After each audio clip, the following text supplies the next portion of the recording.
하나님의 말씀 창세기 45장 1절에서 8절까지 교독하겠습니다. 창세기 45장 1절에서 8절까지 말씀 72페이지입니다. 요셉이 시종하는 자들 앞에서 그 정을 억제하지 못하여 소리질러 모든 사람을 자기에게서 물러가라 하고 그 형제들에게 자기를 알리니 그때 그와 함께한 다른 사람이 없었더라. 요셉이 큰 소리로 오니 애국 사람에게 들리며 바로 영중에 들리더라. 요셉이 그 형들에게 이르되 나는 요셉이라 내 아버지께서 아직 살아 계시니까 형들이 그 앞에서 놀라서 대답하지 못하더라. 요셉이 형들에게 이르되 너희로 가까이 오소서. 그들이 가까이 가니 이르되 나는 당신들의 아우 요셉이니 당신들이 애굽의 한 자라. 당신들이 나를 이곳에 팔았다고 해서 근심하지 마소서. 한탄하지 마소서. 하나님이 생명을 구원하시려고 나를 당신들보다 먼저 보냈었나이다. 이 땅에 2년 동안 힘이 들었으나 아직 오늘은 가까이도 못하고 주지도 못할지라. 하나님이 큰 구원으로 당신들의 생명을 보존하고 당신들의 후손을 세상에 두시려고 나를 당신들보다 먼저 보냈었나니 너희는 나를 이리로 보내는 당신들이 아니요 하나님이시라. 하나님이 나를 바로에게 아버지로 삼으시고 그 온 집의 주로 삼으시며 애굽 온 땅의 통치자로 삼으셨나이다. 아멘. 인도하시는 하나님이라는 제목을 가지고 함께 말씀을 나누도록 하겠습니다. 지난주에 이어서 요셉의 이야기를 살펴보면서 은혜 받는 시간 되시길 바랍니다. 요즘 방송 드라마 중에 누가 뭐래도라는 그런 드라마가 있죠. KBS 1번에서 방송되는 일일 드라마인데 그 내용 중에 아내를 빼앗기고 돈도 빼앗긴 어떤 남자가 상대방을 끝까지 미워하고 용서할 줄 모르는 장면들이 여러 차례 나옵니다. 그래서 상대방 남자는 고의로 그런 행동을 한 것이 아니라고 하면서 그에게 진심으로 용서를 구하고 땅을 판 돈으로 그에게 보상도 해주겠다라고 하면서 10억 원이라는 큰 돈을 지불했는데도 불구하고 거절을 합니다. 거절하면서 이따위 돈으로 어떻게 보상이 될 수 있냐. 나는 절대로 너를 용서할 수 없다. 그렇게 계속 이야기를 합니다. 그러다가 견디다 못해서 재혼한 아내가 그런 말을 하죠. 당신의 그 과거 때문에 우리 가족이 불편해지는 것 나 더 이상 숨 막혀 못 살겠어. 이렇게 이야기하니까 당신마저 내 뜻을 알아주지 못한다고 화를 내면서 그렇게 박차고 나가는 장면들을 보았습니다. 그렇습니다.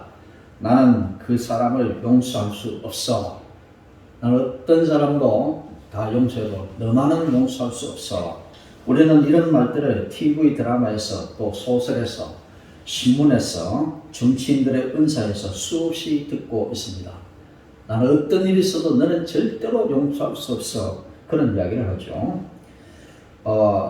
대부분의 경우에는 우리는 잘못한 사람에게 보복하기 원하며 자신의 손으로 벌을 내리려 합니다. 그래서 대다수의 드라마들을 보면은 나쁜 짓을 한 사람에게 복수를 하고 끝내는 이제 나쁜 사람은 아주 좋지 않는 결과를 보게 되는 그런 경우들을 우리가 참 많이 볼 수가 있습니다.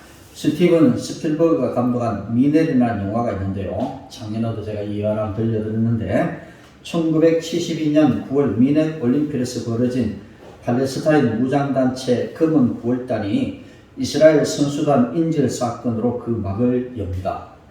자신들의 요구가 받아들여지지 않자 이들은 인질로 잡은 이스라엘 선수단 11명을 살해를 합니다. 분노한 이스라엘은 즉시 비밀 암살단을 구성해서 치밀한 보복에 들어갑니다. 하지만 애국심에 넘치는 이 암살단원들은 목표물을 제거할수록 자신들의 임무와 복수의 정당성 사이에서 고민하기 시작하고 살인에 대한 죄책감에 빠져들게 되는 것입니다. 복수는 하지만 사람을 죽여야 된다 이런 생각이 떠나지 않아서 양심에 갇히게 되는 그런 것들을 이 영화에서 볼 수가 있습니다. 용서가 바로 대답인 것을 이 드라마가 우리에게 전해주고 있는 것입니다. 오늘 본문도 그렇습니다. 용서가 바로 답이다. 그래서 우리는 그 어떤 복수도 문제를 해결할 수 없고 용서만이 해답이 될 수 있다는 것을 오늘 본문이 우리들에게 가르쳐주고 있는 것입니다. 세상 모든 사람이 용서하지 않는다 해도 오늘 우리 그리스도인들은 용서해야 됩니다. 용서 못할 사람은 아무도 없습니다. 나는 절대로 저 사람 용서할 수 없어. 저 사람이 바뀌기 전에 내가 절대로 용서할 수 없어. 그런데 그런 일은 일어나지 않습니다. 내가 먼저 그를 용서해주면 그도 변화되기 시작한다는 것입니다. 왜 그렇습니까? 우리는 하나님의 무조건적인 사랑을 경험한 사람들이기 때문에 우리도 역시 무조건적으로 사람을 용서해 줘야 되는 것입니다. 과거에 있었던 원한 때문에 생긴 상처는 그렇게 쉽게 아물지가 않는 것입니다. 그러나 복수한다고 마음의 상처가 치료되는 것은 절대 아닙니다. 그 미운 마음을 가슴에 안고 있으면 내 마음의 상처는 더 깊어지고 골마 터져 버릴 수밖에 없다는 것입니다. 오히려 미워하는 감정과 복수하고자 하는 마음은 마음의 상처를 더욱 깊게 할 뿐이다라는 것을 여러분들이 아셔야 할 것입니다. 지난 시간 우리는 요셉이 형들에게 미움을 받아서 애굽의 보디발 집에 종으로 팔려가서 억울한 일을 당한 것을 우리가 한번 살펴보았습니다. 형들에게 미움을 받는 것도 억울한 일인데 그는 보디발 집에 가서도 보디발의 아내 때문에 억울한 일을 당하게 되고 죄도 짓지 않았는데 불구하고 감옥에 갇히는 신세가 되었습니다. 우리가 방송에 방송되는 이 드라마의 흐름대로라면 요셉은 기회 있을 때마다 자신을 괴롭힌 사람들을 향해 복수의 칼을 휘둘렀을 것입니다. 형들에 의해서 팔려버린 요셉의 기분이 어땠을까요? 그 기분은 어떻게 말로 표현할 수가 없을 것입니다. 겪어보지 못하면 우리는 그 마음을 헤아릴 수가 없습니다. 다른 사람도 아닌 가족들에게 배신을 당한 기분이 아무도 모를 것입니다. 형제들에게 배신을 당했다는, 형들이 나를 팔아버렸다는, 돈 받고 팔아버렸다는, 그는 겪어보지 못하면 그 심정을 이해할 수가 없을 것입니다. 그런데 문제는 거기서 끝나지 않습니다. 형들에게 미움을 당하여 이집트로 팔려간 그 사건으로 인해서 그는 결국 감옥에 갇힌 그런 죄인이 되고 맙니다. 죄인은 아닌데 억울하게 그는 죄인의 신분으로 감옥에 들어가 버리고 말았던 것입니다. 감옥에 갇혔다는 것은 장차 목숨도 잃을 수 있다는 것을 말합니다. 단순히 감옥에 갇혀 몇 년 살다가 나오는 그런 정도가 아니라 오늘 여기 왕들의 죄인들을 가르는 이 감옥은 거기에 들어가면 죽을 수도 있다는 것을 전제하고 있다는 거죠. 참 기막힌 일이 아닐 수가 없습니다. 이제 요셉은 죽을 목숨입니다. 요셉이 잘못한 일이라면 아버지의 사랑을 좀 더 받았는 것 그것뿐인데 이것 때문에 이렇게 흘러 보디발 집에 왔고 거기서 또 억울한 일을 당해서 감옥에 들어갔고 감옥에 들어간 이후에 또 죽음을 당할 수도 있는 이것이 너무나 가혹한 일이 아닐 수가 없다라는 것입니다. 하지만 우리는 여기서 기억할 것이 하나 있습니다. 그것은 바로 지금 그 순간이 하나님의 놀라운 계획이라는 사실을 여러분들이 아셔야 할 것입니다. 죽을 수도 있는 그 순간이 하나님의 시각에서 보면 다시 새로운 시작을 하는 순간이다라는 것을 오늘 본문이 우리들에게 가르쳐주고 있습니다. 아시다시피 요셉의 이야기는 마치 한 편의 드라마도 같습니다. 저는 요셉의 이야기를 읽으면서 가끔 눈물을 흘린 적이 있습니다. 우리가 드라마가 재밌게 읽지만 어떻게 이런 기막힌 일을 당할 수가 있겠는가? 우리는 그 요셉의 모습에서 십자가에 달려 돌아가신 예수님의 모습을 한번 떠올릴 수가 있다라는 것입니다. 요셉이 감옥에서 죽을 수 있는 그 순간, 그 순간도 바로 하나님의 계획이었다라는 것을 우리는 알 수가 있습니다. 재미있는 영화일수록 기승전결이 뚜렷하게 나타납니다. 기승전결이 무엇이죠? 영화를 보면 기에서는 시작이 되어지고 승에서는 본격적으로 갈등이 나타나기 시작합니다. 그리고 전에서는 갈등과 긴장이 최고조에 달하고 결에서는 갈등이 해소되면서 이야기가 마무리되고 결론이 나게 되는 것입니다. 요셉의 이야기도 마찬가지입니다. 형들과의 갈등이 점점 올라가서 결국 동생을 팔아버리고 동생은 노예에서 죄인의 신분으로까지 떨어지게 되는 것입니다. 그런데 긴장이 최고조에 올라가는 이 순간도 바로 하나님의 계획이었다라는 것입니다. 하나님이 계신가라는 의문이 들 때조차도 하나님께서는 놀라운 계획을 이루고 계시는 것입니다. 우리는 때때로 내가 당하는 이 어려운 시기, 내가 당하는 이해할 수 없는 이 고난일 때도 우리는 하나님의 시각으로 보면 이것도 모두가 다 하나님이 계획 안에 있다는 것을 우리가 깨달을 수가 있는 것입니다. 우리가 이런 하나님의 시각으로 인생을 들여다보고 내 인생을 한번 운영해 나가야 한다는 것입니다. 내 생각대로 내 뜻대로 하는 인생이 아니라 하나님의 시각으로 하나님의 관점에서 우리는 인생을 들여다보고 우리는 하나님의 관점에서 우리가 그 섭리를 따라 살아갈 때에 하나님의 놀라운 계획이 나의 삶을 통해서 이루어진다는 사실을 요셉의 이야기를 통해서는 분명히 깨달을 수가 있는 것입니다. 그렇다면 요셉을 향한 하나님의 계획은 무엇이었을까요? 바로 요셉의 인생을 한순간에 회복시키시고 그 이상의 축복으로 요셉을 축복해 주신다라는 것입니다. 그것은 바로 죄인이던 요셉이 하루아침에 애굽의 총리가 된 것입니다. 하나님은 요셉을 애굽의 총리로 만들기 위해 그를 감옥에까지 데리고 가신 것입니다. 그가 감옥에 가지 않았다면 관원장을 만날 수도 없었고 애굽의 왕 바로의 꿈을 해석할 수도 없었을 것이고 애굽의 총리가 될 수도 없었을 것입니다. 이렇게 하나님의 계획 안에서 그는 하나님의 순종함을 살아갔을 때에 성경은 요셉을 가리켜서 형통한 자라 그렇게 말을 했습니다. 그렇습니다. 우리가 요셉의 삶을 들여다보면 그 요셉의 삶은 전혀 형통하지 않습니다. 그럼에도 불구하고 성경은 그 요셉을 향해서 형통한 자라고 그렇게 말을 하고 있는 것입니다. 우리는 요셉의 삶에서 예수 그리스도의 삶을 엿볼 수가 있습니다. 요셉이 감옥에 들어가서 죽을 수도 있는 그 순간은 바로 예수님께서 십자가에 못 박혀 돌아가시는 그 순간을 가리켜 말합니다. 요셉이 죽을 수도 있는 그 순간에서도 낙심하지 않고 하나님의 계획을 따라 순종의 삶을 사는 것은 바로 예수 그리스도께서 십자가에 못 박혀 달려 죽으시면서도 나는 다 이루었다라고 하시는 그 순간을 가리켜 말씀하시는 것입니다. 기승전결이 십자가에서도 나타나는 것이죠. 하나님이 디자인하는 인생을 여러분들은 살아보지 않으시렵니다. 내 인생은 하나님께서 맡기고 살아가면 매 순간이 설레고 기대하는 마음으로 가득할 것입니다. 그러나 내 인생을 스스로 책임지러 가면 매 순간이 버겁고 힘든 삶을 살아갈 수밖에 없는 것입니다. 야, 왜 내가 이렇게 보디발의 집에 노예로 팔려가야 되는가?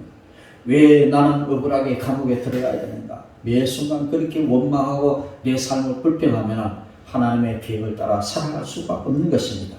스스로 내 삶을 책임지려고 하면 그 매 순간은 버겁고 힘든 순간이 될 수밖에 없는 것입니다.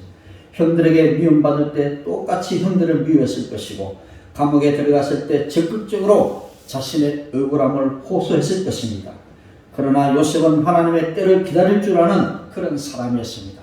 그 억울한 때에도 죽을 수 있는 그 순간에도 원망하지 않고 불평하지 않고 하나님의 때를 기다렸던 것입니다. 이렇게 하나님은 절대로 나에게 그런 일은 당하지 않게 하실 것이야. 분명히 하나님의 때가 있을 것이야. 그는 하나님의 때를 기다렸던 것입니다. 그리고 하나님의 때가 되어 그는 드디어 애굽의 총리가 되었습니다. 한순간에 신분이 바뀌는 거죠. 놀라운 일이 벌어졌던 것입니다. 그는 감옥에 있는 동안도 전혀 하나님을 원망하지 않았고 전혀 자기 인생에 대하여 불평하지 않고 실망하지 않았던 것입니다. 그는 요셉의 삶을 통하여 하나님께서는 놀라운 일을 이루어 가셨던 것입니다. 이제 총리가 된 요셉은 온 천하에 찾아올 큰 흉년을 대비하기 시작합니다. 7년 동안 흉년이 하니까 얼마나 어려웠겠습니까? 그래서 요셉은 미리 이 7년의 흉년을 준비하기 시작했습니다. 그 앞에 있는 7년 동안 풍년에 들어가지고 곡식이 남아돌죠. 여러분들 우리가 이집트에 가보면 피라미드 같은 곳에 지하에 내려가면 그는 큰 창고가 있습니다. 아마도 그 당시에 그렇게 지하를 파가지고 그게 곡식 창고로 삼았을 것인데 놀랍게도 과학이 발달된 그 시대에 그 지하 공간은 정말로 곡식이 잘 저장될 수 있는 그런 공간이었습니다. 그 몇 년 동안 곡식을 저장할 수 있다는 것, 그건 놀라운 일이 아닐 수가 없는 거죠. 이렇게 7년 동안 풍년이 들었을 때에 이제는 요셉은 부지런히 곡식을 거둬들여서 저장을 하기 시작했습니다. 7년의 흉년을 대비하기 시작했던 것입니다. 그래서 7년 동안 곡식을 저장하기 위해 큰 곡식 창고를 만들고 그곳에 풍년기간에 거둔 곡식을 저장을 합니다. 그렇게 7년의 풍년기간이 끝난 후에 이제 본격적으로 흉년이 시작되는데 그것도 1, 2년에 끝나는 것은 아니라 무려 7년이나 되는 그런 흉년의 기간이 시작이 되는 것입니다.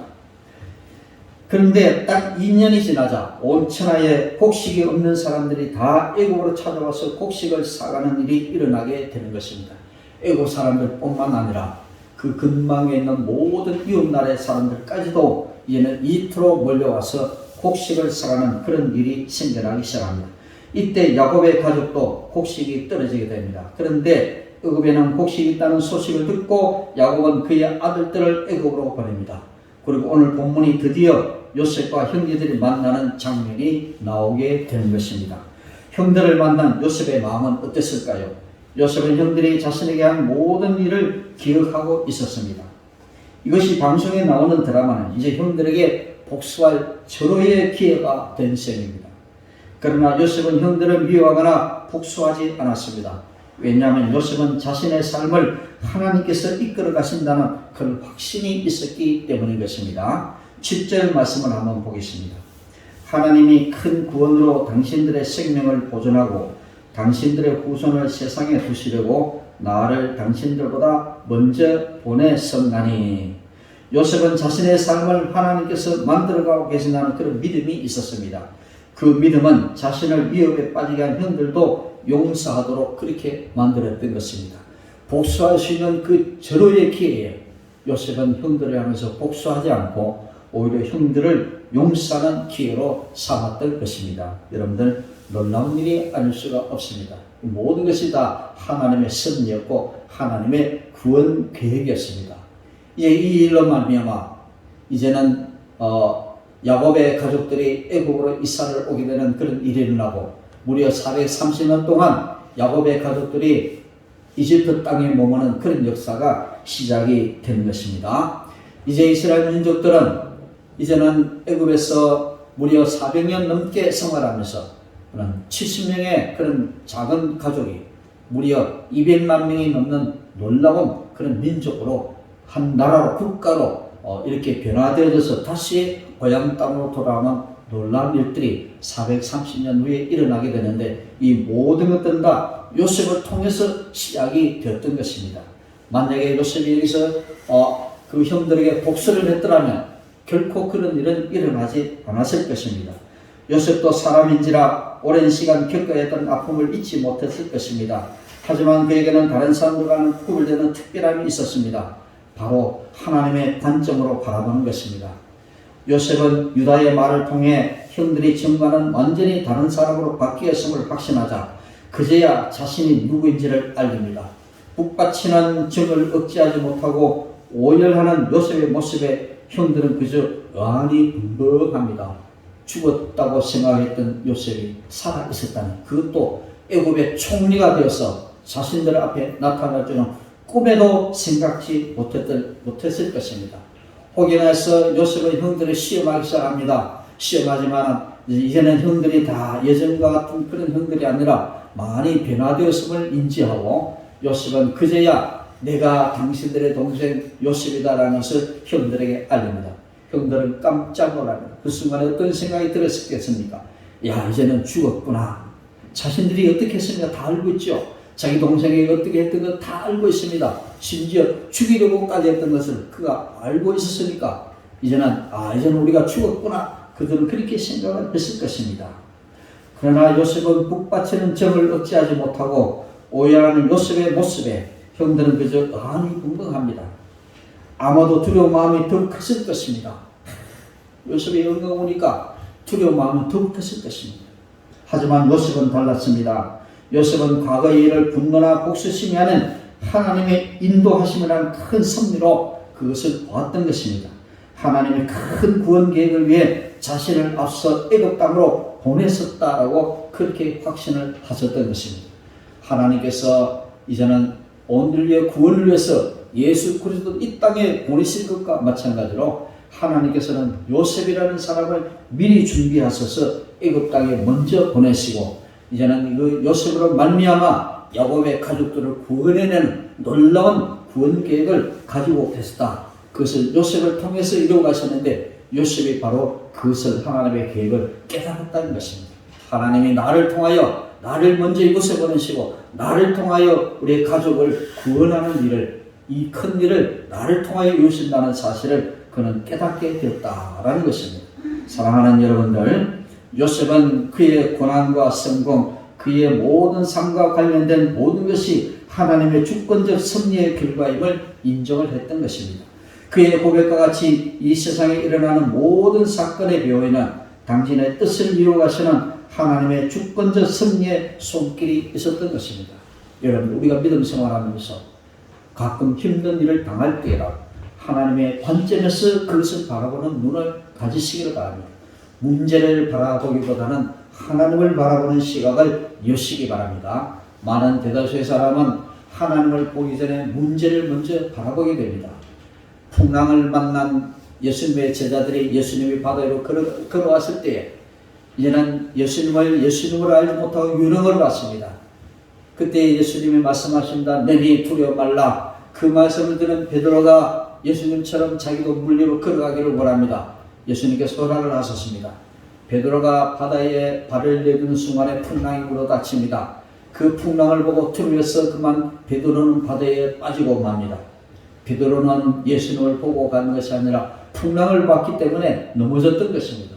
여러분들 그렇습니다. 우리가 믿는다라고 하면서도 믿음 생활 한다라고 하면서도 우리가 인생길을 걸어가면서 우리가 바라보는 예수님을 온전히 바라보지 못하고 우리에게 닥치는 모든 상황, 모든 문제를 바라보며 넘어질 때가 얼마나 많은지 모르는 것입니다.